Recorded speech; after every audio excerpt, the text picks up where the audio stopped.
Good morning and welcome to the GHS Reporter. Today is Thursday, November 15th, and I'm Chelsea Roman. The fire in Northern California has now claimed 56 lives. According to CNN, authorities are now asking families for DNA samples as they continue to search for 130 missing people. In the southern part of the state, some 58 people have lost their lives in the fire that continues to burn. Now that the midterm elections are over and recounts are happening, you may be wondering how the political machine works. Mr. Pinchinat is here to explain a few things. Good morning, GHS. I'm Mr. Pinchinat from your friendly neighborhood social studies department. Today, I'd like to speak with all of you about our recent midterm elections.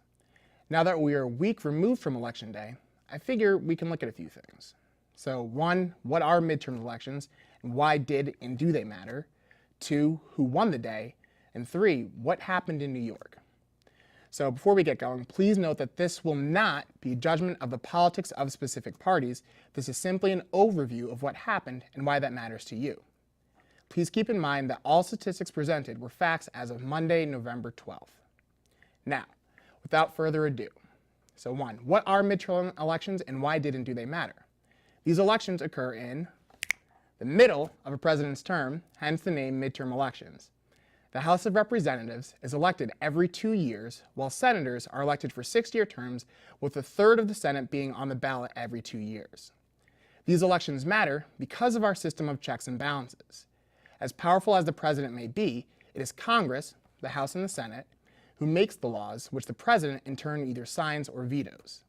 If the president and Congress can't find an agreement, then historically, presidents tend to use more executive orders, which can simply be undone by the next president, in order to push their agenda along. And we might even find ourselves in a stalemate in Congress with neither major party really achieving significant parts of its agenda in the event of a split Congress. This would mean that bipartisan, so two-party support for legislation, becomes even more crucial to any new laws getting passed. So next, who won? As many major outlets predicted, Democrats ended up taking control of the House of Representatives, while Republicans, also known as the GOP, extended their control in the Senate, leaving us with a politically split Congress. So what happened in New York? Andrew Cuomo was re-elected governor, winning about 60% of voters by population, not by region, over to his side. Kirsten Gillibrand retained her seat in the Senate, with about 2/3 of votes going in her favor. And overall, Democrats won the House, flipping 2 seats to their side. Some locally relevant results being those of Antonio Delgado defeating incumbent, the person who was in office already, John Faso. You've probably seen the commercials, and local rep Paul Tonko retaining his seat.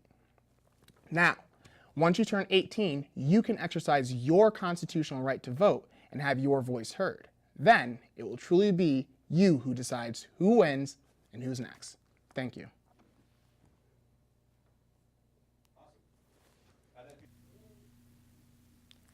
A sonic drive-in is planned for the site across the State Thruway Authority offices on Southern Boulevard. According to the Times-Union, Trinity Reality Group put a sign announcing the fast food chain this week and posted a short description on its website. Trinity said a date for Sonic's opening will be announced in the spring. The property has been considered a prime location because it is at the intersection of Thruway Exit 25 and the start of Interstate 787. There are already Sonics in Latham and Troy. That's all for the GHS Reporter today. Remember to find today's announcements online and on Twitter at GHS Announcement. I'm Chelsea Roman. Today is a B-Day. Have a great day.